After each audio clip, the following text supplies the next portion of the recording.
नमस्ते। आज हम पढ़ेंगे कक्षा 8 दुर्वा भाग 3 का 15वां पाठ, जो कि एक कविता है फर्श पर, और इसकी लेखिका है निर्मला गर्ग। ये जो कविता है, ये जो आपके घर में मेहरी होती है, जो काम करने वाली आंटी आती हैं आपकी, उनको सम्मान देने के लिए कविता लिखी गई है।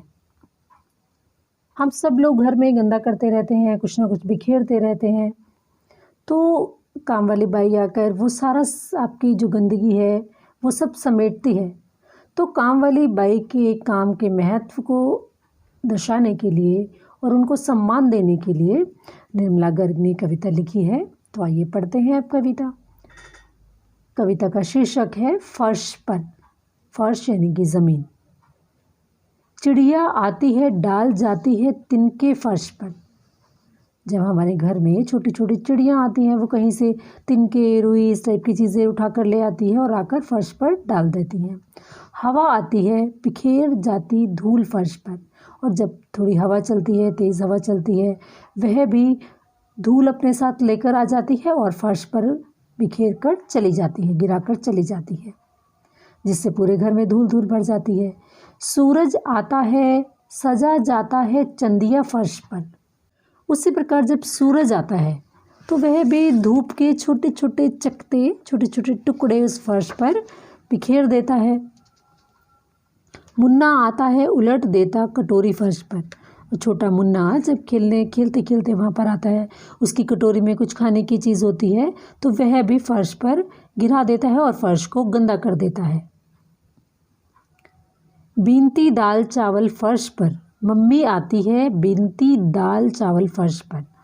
और जब मम्मी घर में खाना बनाने के लिए दाल और चावल साफ़ करती है, तो वो भी दाल चावल साफ़ करते समय उसमें से जो कंकर आदि निकलते हैं वो भी फर्श पर बिखेर देती है। पापा आते हैं उतार देते जूते फर्श पर। और जब पापा ऑफिस से घर आते हैं या बाहर से आते हैं अपना काम निपटा कर शाम के समय, तो वो भी अपने जूते उसी फर्श पर उतार देते हैं। फिर क्या होता है, जब सब सामान इस तरफ गंदगी फैला देते हैं, तब मेहरी आती है, समेट लेती है सब कुछ।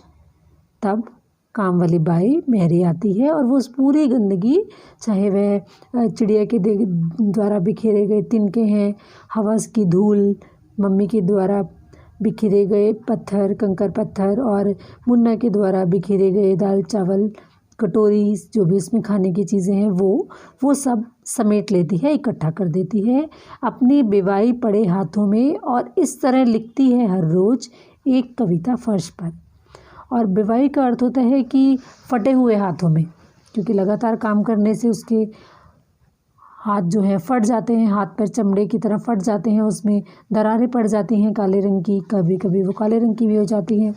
तो वो अपने इस तरह से फटे हुए हाथों से पोछा लगाती है, तो सब कुछ वो समेट लेती है, सारी गंदगी समेट लेती है।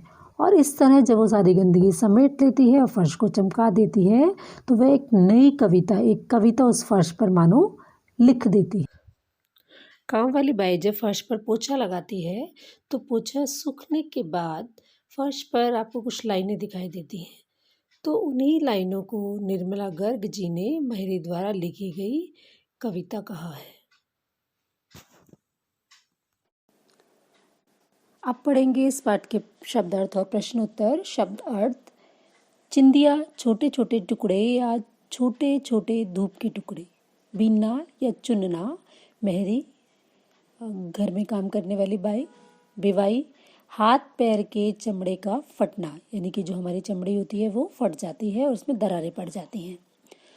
तो पाठ से प्रश्न 1 का क भाग: कविता में फर्श पर कौन कौन और क्या क्या करते हैं?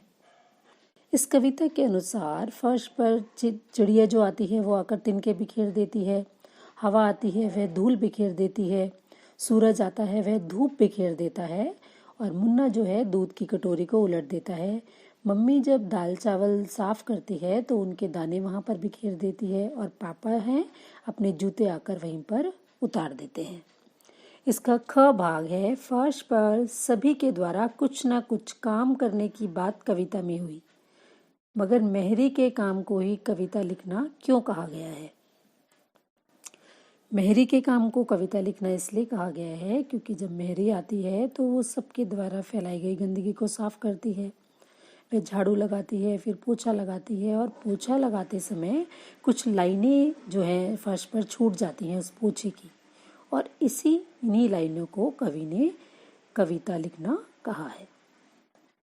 इसके बाद जो प्रश्न है, प्रश्न संख्या 2, 3, 4 और 5, ये बच्चों आपको स्वयं अपनी समझ से करने हैं। प्रश्न 6, काम के शब्द, ये मैं आपको बता रही हूँ यहाँ पर। कविता में बहुत से कामों का जिक्र किया गया है, जैसे बीनना, बिखेरना, सजाना, उतारना, समेटना आदि। इन्हें क्रियाएं कहते हैं।